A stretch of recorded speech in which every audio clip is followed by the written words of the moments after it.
Hi everyone, I'm Mohammed Safan, a DevSecOps engineer with CyberSquare. Welcome to our session in MongoDB Sharding. Before we dive deep into the topic, I want to share a prerequisite knowledge, which is the scaling in cloud computing. So there are two types of scaling in cloud computing, which is vertical scaling and horizontal scaling. When it comes to vertical scaling, what we do is we have imagine you have a server with a configuration, say 1 GB of RAM and 1 vCPU, and we can increment the configuration, like we can increment the configuration to 2 GB RAM, etc. So the scaling where we are scaling the current infrastructure is known as vertical scaling. But when it comes to horizontal scaling, what we do is we add another servers and we are scaling it horizontally. So sharding, topics such as sharding supports the horizontal scaling in our servers. So what is sharding? Sharding is a method of distributing data across multiple servers or machines. It is used to support large data sets and high throughput operations. It helps overcoming the limitations of single node MongoDB deployments. Why do we use sharding? So as I already mentioned, it is something that enables us to use the horizontal scaling. It helps to add more nodes to support the data.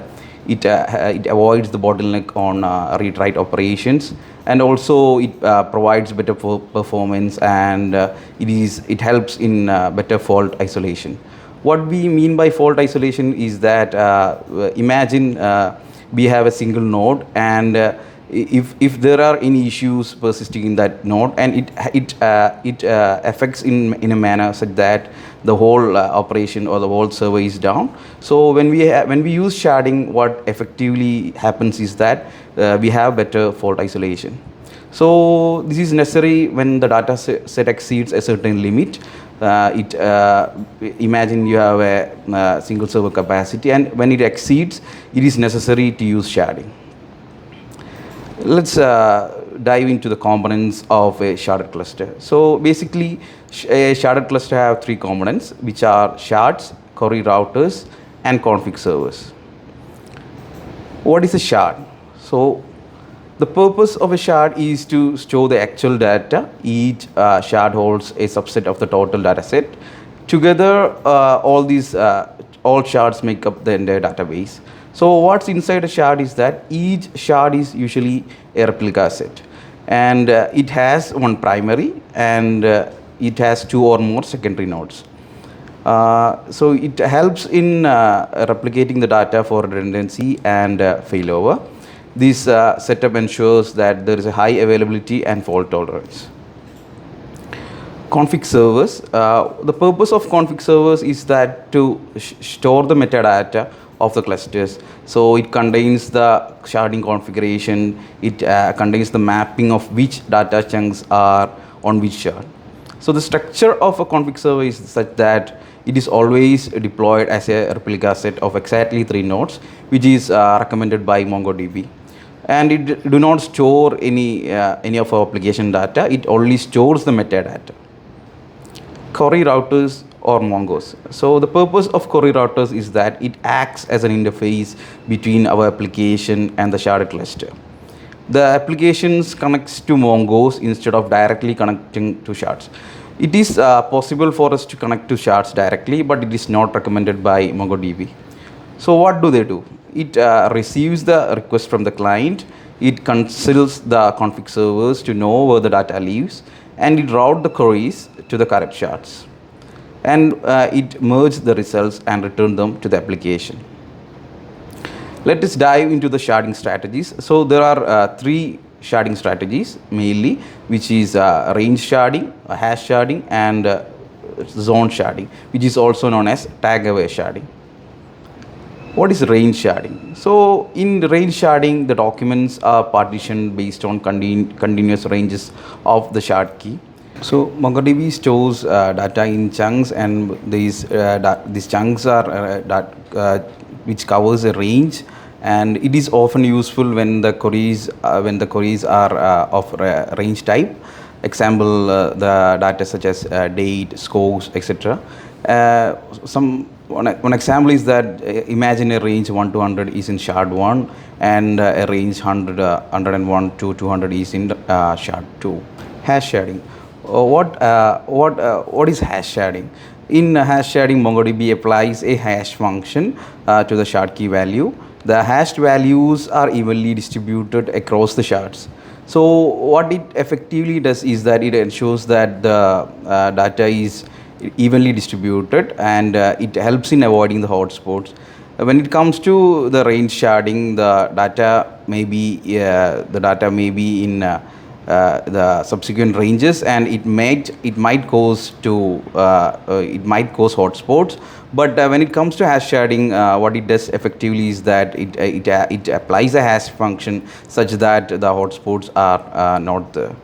The ideal use case is that there will be a high write throughput with random access patterns. So in such a scenario, hash sharding is recommended. The drawback is that if our application requires more ranged queries, so this won't be an ideal case in such scenarios. Zone sharding or zone aware sharding, zone sharding or tag aware sharding is a sharding technique such that it assigns a zone to specific shards, and then it associates data ranges with those zones. It is useful for geolocalization, compliance, or data residency needs, so such that we know there are certain compliances such as GDPR, where our data should be residing in European region. So this kind of scenarios we can apply zone sharding. In an example use case, we can say zone 1 India is in shard A, and zone 2 which is European, and it is in shard B.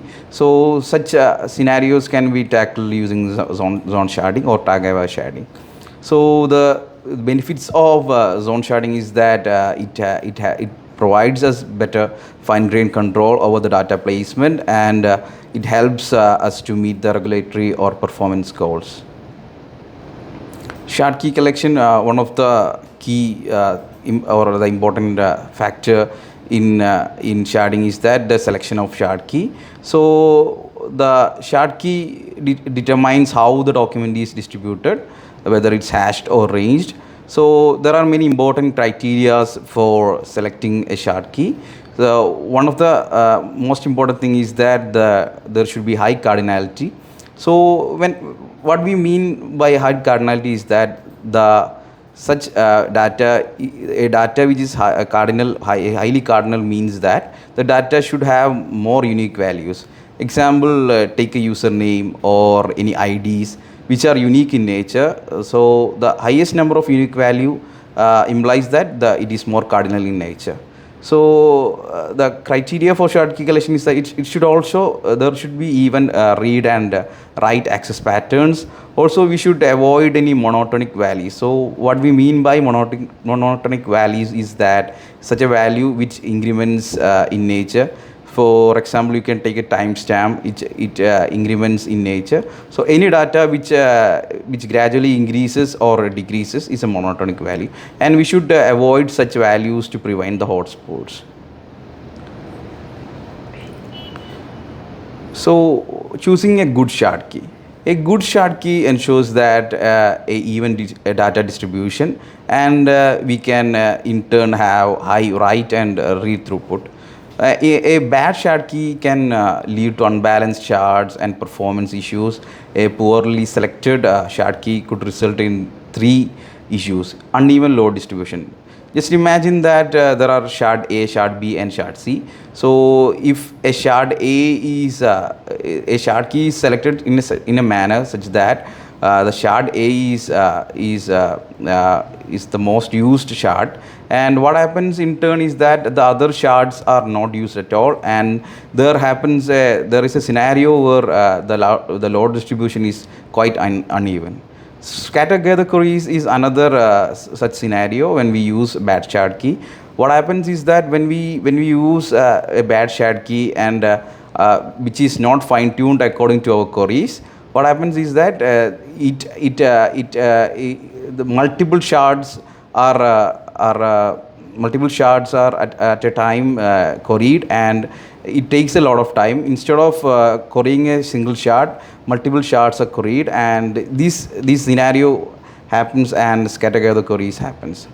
The jumbo chunks is that if we are using a shard key in a manner, a single chunk is overloaded. There is a limit in MongoDB for chunks, which is 64 MB, and if we are using a shard key such a manner that it is not fine tuned according to our use case, what happens is that in turn these chunks become large in data, and it cannot be automatically split, even if because the data is highly coupled, or it is contiguous data and they have same range. So MongoDB cannot divide these chunks. So in turn it results in a jumbo chunks. Data partitioning in MongoDB.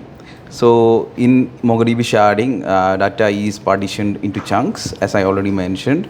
Chunk is a continuous range of data of shard key values, and each chunk exactly resides in a single shard. Chunks are automatically created and distributed based on the shard key values by the MongoDB as values are inserted. So example is such that if shard key is a user ID, and say from user ID 1 to 1000 resides in one chunk, and user ID 1001 to 2000 resides in another chunk. The balancer process. So the balancer is a background process that runs on the config server. It moves chunks from the overloaded shards to underloaded ones to maintain the balance. This helps to avoid the storage or performance bottlenecks. So the behavior of this balancer is such that it runs automatically during the periods of lower cluster activity, and it skips balancing if there are any clusters under heavy load, and it pauses the migrations. It pauses during chunk migrations. Thank you everyone for attending this session on MongoDB sharding. I hope the basic concepts of MongoDB sharding is clear.